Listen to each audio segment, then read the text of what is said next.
Hi, I've got a really off the beaten track place for you this time. This is a place called Susita, which is a Roman era village, I guess you could call it, and fortress up in the Golan Heights. And it's not really open to tourists yet. They haven't developed it in any way, but you're allowed to just sort of wander on as long as you don't cross the barbed wire. Because on the other side of the barbed wire, there's minefields. This apparently was an important spot in the 1967 war, and so there's still the remains from that. But I want to show you around, so I'm going to turn the camera around. First of all, here's the view that I'm seeing from the end of it's sort of the whole town is built out on a spur of land. And now I'll turn around. Oh, say hello to Shauna. Hello!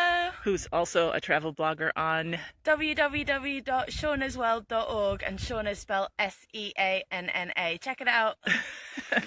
So that's her little ad break, her commercial break. But here's a fortress, basically. You can see how the Romans built it with black basalt stone, and it's all rounded edges here.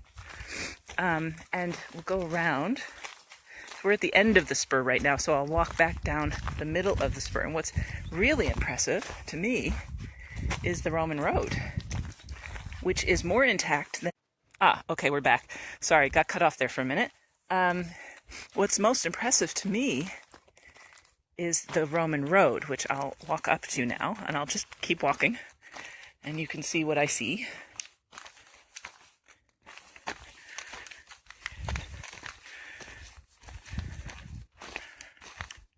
Okay, now this part's not in great repair. You can see a few of the stones here, but I'm going to walk back up the road, and you'll see what I mean. Apparently there was this was an important place. Perched out here on this rock, it had cisterns, and it had a water supply with an aqueduct, where an aqueduct brought the water to the city to fill the cisterns. They also collected rainwater. It had some pretty grand buildings. I'll show you one in a moment.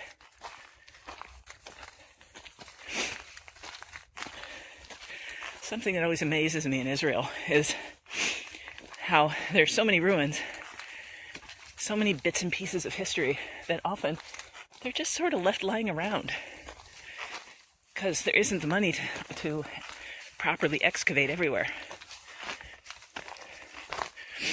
Here's an example over here. Oh, look, that's the first other person we've seen here.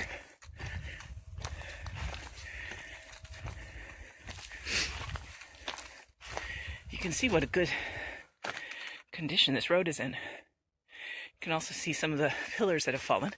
Apparently the whole city lasted for several centuries, and then it was destroyed in an earthquake in 700 something Christian era.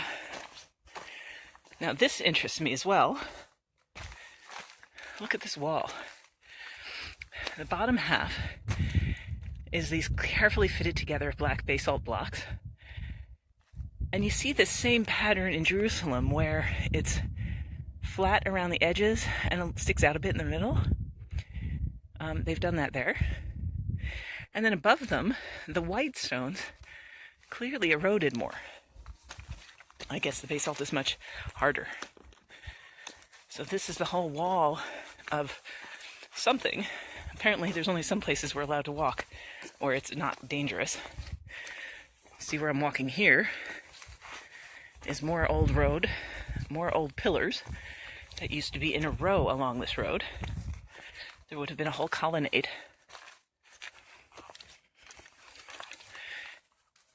And here, there's a crossroad here in really remarkably good condition. Oh, I'm going to show them this thing as well. Here, unfortunately, you can't go there. Big sign saying danger, cliff edge. But it's not actually a cliff.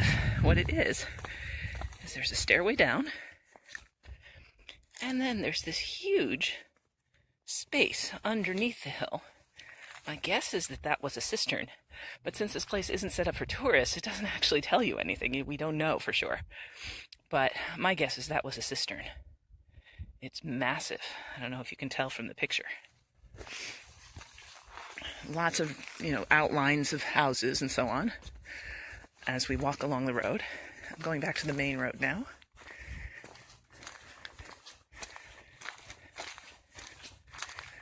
You can see it goes quite a long way. And it's all still really good pavement. Look at that. Apparently, in order to, what was it that they said about, that the sign said about why it's sunken this way? Was that defensive? I can't remember. We'll check that when we get back there. But there's walls along both sides of it, which limits the size of the road, of course. But it's in beautiful shape. Just want to show you this before I walk back up the road.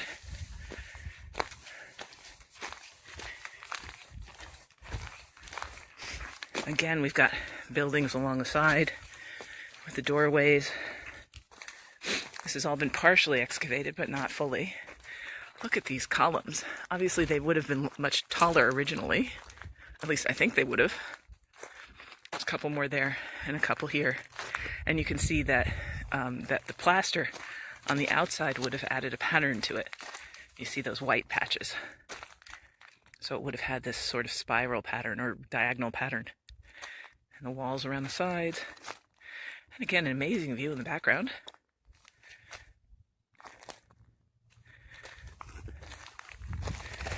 So I'll go back up the street.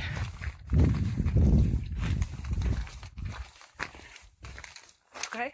Yeah.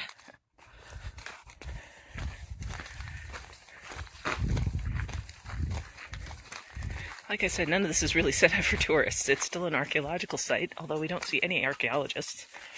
But it seems to be perfectly okay for people to come up here if they want to. It involved a walk about 10 minutes, 15 minutes up a path, up a hill, from a very bad road. Actually, this road would have been better. This Roman road's in better shape than the one we drove on.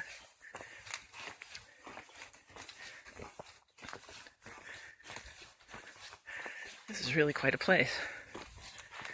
I'm really glad that we took the tip of a woman named Sarah at the guest house we're staying at, a place called Genghis Khan in the Golan. In Givat Yoav. What? In Givat Yoav. Which involves sleeping in Mongolian yurts, of all things. So I slept in a yurt last night, and will again tonight. It's quite a place. It'd be fun to take kids to. And the owner of that, named Sarah, told us we absolutely had to see this. So here we are. Now, that building over there, the big one, is obviously newer. And that's apparently from the 1967 war.